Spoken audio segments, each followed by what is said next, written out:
The bobbin and the bobbin case. Take the bobbin like this and put it in the case. When you tug on it, the bobbin should turn clockwise. Then you thread it through the slit and under the finger, which is the tension spring. And when I tug on it like this, it's quite loose, but doesn't fall down all of its own weight. If the lower thread is very tight, or if it's so loose that if you hold it like this, it just falls down of its own weight, then this screw, this second screw here, is important. The second screw regulates the tension. You can change it with a small screwdriver or if you want with your fingernail, and you'll immediately notice that a quarter turn or half a turn is enough. It doesn't take much to change the tension to a different setting. You'll get a feeling for it. When it almost slips down by itself due to its own weight, then you have the correct setting.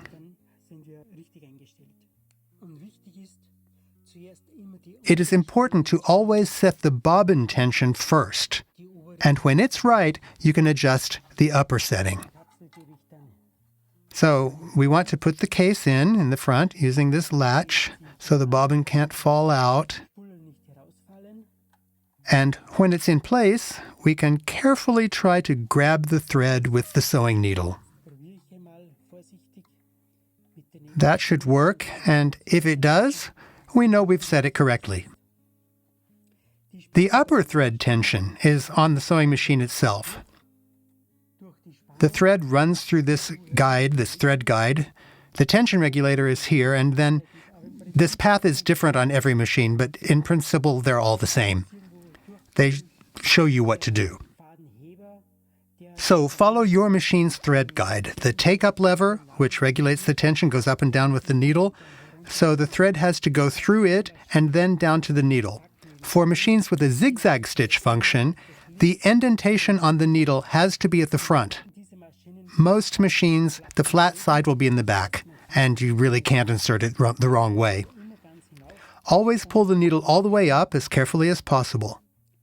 One more thing to note about the needle. There are needles in size 80, 90, and 100. Most thin fabrics are sewn with the 80 needle, while the 90 needle is quite an all-rounder. For jeans and the like, you should use 100. The higher the number, the thicker the needle. When sewing jersey or knit fabrics, you'll need a special needle for the sewing machine called a jersey needle. The point of this needle is not that sharp, although you can only see that under a magnifying glass. It's a bit more rounded and not as pointed as for normal fabrics. When you're ready, take a scrap of lining material or any thin fabric and put it in the machine diagonally on the bias so you can sew along the stretch of the fabric. Go ahead and sew right through.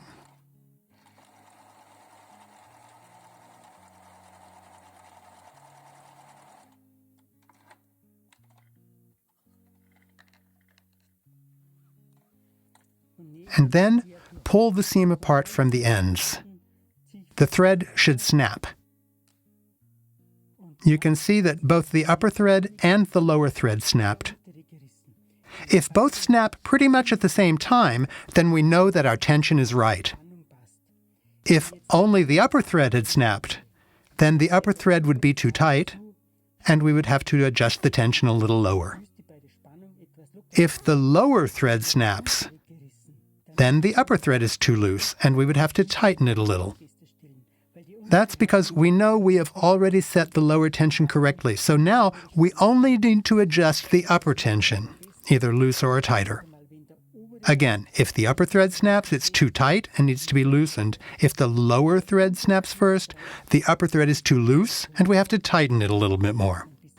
Your machine should be able to sew zigzag, straight, and buttonholes. Those are the most important settings.